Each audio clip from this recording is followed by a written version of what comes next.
Revolutionary Love. This is Bob, the Dr. Brother Samori Kamara, coming at you with another video. Today we're going to be talking about losing our way. And losing our way is coming from Dr. Asa Hilliard. If you don't know his work, you should definitely research Dr. Asa Hilliard because he is a giant in African-centered education. So we're going to be sharing today a couple of things that he shared with us from a book called From the Browder File.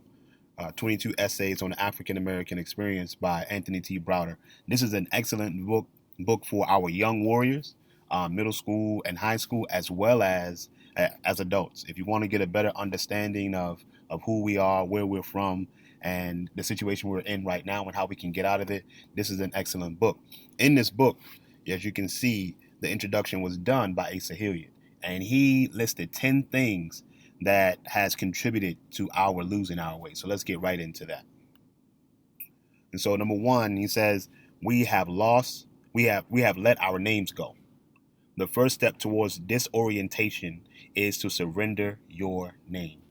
That's very, very simple. You don't have to think too much about that. We are certainly walking around with our enemies' names or European names for the most part, particularly our last names.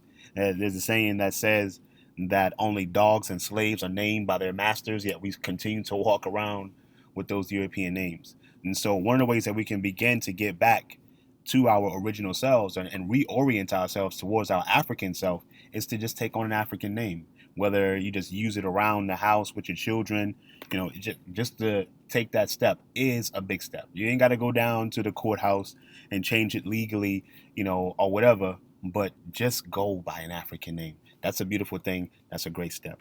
Number two, we have surrendered our way of life or our culture. We have stopped speaking the language we knew, and we have stopped behaving as African people do. We have lost our way of doing things, and we have adopted the ways of people unlike ourselves. That's a lot of stuff right there. That's a lot of stuff. We have surrendered our way of life. Many of us don't even know our way of life, and we don't even have the energy and wherewithal to go and find out. We don't speak an African language, right? So one of the ways that we can begin to take a step towards, unlosing our way in that respect is to begin to speak an African language. One of the most popular, of course, is Kiswahili. And there's a lot of resources out there for you to learn Kiswahili. There are, of course, other African languages. There are many, many African languages that you can speak. I live in Ghana, and I am learning and speaking Tree, which is the most popular African language in the country of Ghana. So, but you also have Wolof, you have Zulu. You got so many other African languages that you can speak. Of course, you also have Yoruba, which is one of the more popular ones that African people in the diaspora would speak. And so you can go to places like Abibi, Tumikasa to check that out as well. You can learn more there. So we also stop behaving like African people behave. Many people will say to that comment, hey, there's so many countries in Africa. How do we just act like African people act?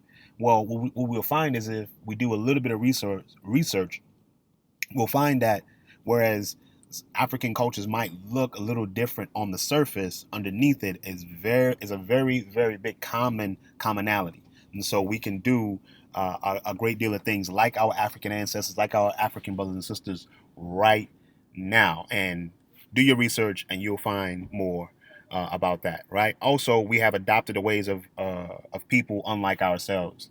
What has that benefited us? What has taken on European or anybody else's ideology? What has that benefited us? And so I'll leave you with that. Number three, we have lost our appetite because we have lost our names and our culture. Even when those among us recreate our culture and present it to us, we no longer have an appetite for it. We have a greater appetite for the culture of other people, culture of people other than ourselves.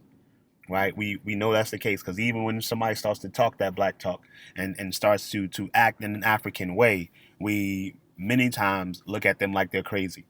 And so because we have lost our, we have lost our way, we've lost our names, we've lost our culture. When our person in our family takes on an African name, many of us refuse to even call them their African name. Say, well, your mama didn't name me that. I've been knowing you as such and such for 20 years. I'm gonna still call you that. No, call that person by their African name. They are taking steps towards reorienting themselves, and we should celebrate that. We should develop that appetite. And so maybe we can develop that appetite by by taking in more things that are African, buying more things that are African, doing more things that are African as we research who we are. Number 4, we have a general loss of memory. Few of us can tell the story of our people without beginning it with the MAAFA or slavery, right? It is as if the MAAFA was the only thing that happened to African people. So when you talk about, African history, a lot of black people would tell you, man, that slavery stuff is old, or I don't know what happened before that. Okay, if you don't know what happened before slavery, if you don't know what happened on the shores of Africa 10,000 years ago, or long before the Arabs or the Europeans came to invade in many different countries, then you go and study. The information is there. The information is there for us to know, because we are much bigger, we are much larger people than our brief sojourn in the United States of America for the last 400, 500 years. So we have to get rid of our amnesia and begin to study who we are long before we came here. Number 5, we have created false memories.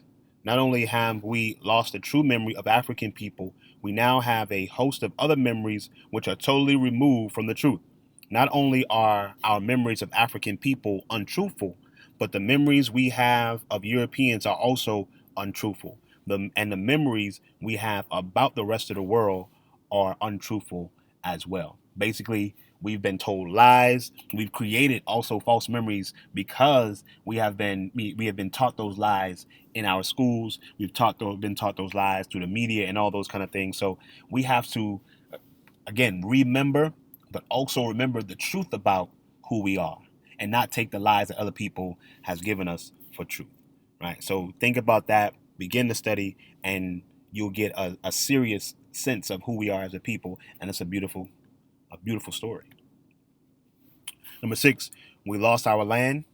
It now seems as if we no longer have an appetite for land. He says we lost our land in Africa, in African or Africa, sorry, and Africans in the diaspora are losing what little land they once held. Anytime you lose your moorings on the land, you lose your capacity to protect your possessions. Right? There's a lot of land for us to have. We are losing a lot of land here in the United States of America. There's a lot of land for us to settle on the continent of Africa. We must, get ourselves back to the land, because the land can do a lot for us. Feed us. We can also build our own cities or a shelter upon that land, and it gives us, again, as he says, the capacity to protect our possessions. The land is where freedom is. Malcolm said that a long time ago. Revolution is about land. Revolution is bloody. Revolution is hostile. Revolution knows no compromise. And we have to understand that in order to get back to who we are and stop losing our way. Number 7, we have lost our independent production capacity. We have become consumers rather than producers. That is probably one of the biggest ills of our community, our consumer nature and our lack of will to produce the things that we consume. We should produce the things that we consume. Produce what you buy. If you don't produce it, don't buy it. It's a hard thing to do, but other people have done it, and other people continue to do it. Now we have people out there right now who are working to produce things for African people, but because we have lost our appetite for our culture, we rarely support our own folks. So we need to begin to do that, to develop that appetite, and maybe even start small. There's a company that sells, it's a black-owned detergent company, right? It's called True Products. You also have, a company that sells toilet paper and other cleaning aids. I think they're called Freedom Paper Company, and you can find them on Instagram or on their website. So we have some things out there that we can support, and we should do so, right? And if we're going to consume anything, consume the things that are produced by African people, but also produce your own as well. So even in the schools, we should be teaching our children not to try to get jobs, but to be producers of jobs, creators of jobs, and not to be servants or educated servants of other people. Number 8, we have lost independent control of ourselves. We have little or no control of our educational process, our economic situation, our communications, or our politics. That's a lot right there. Let's start with the education.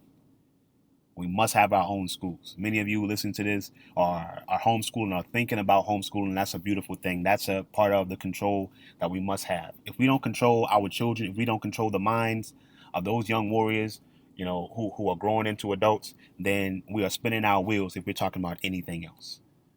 We're spinning our wheels if we're talking about anything else. Because without a serious re-education process or an African-centered education, our economic situation will be the same.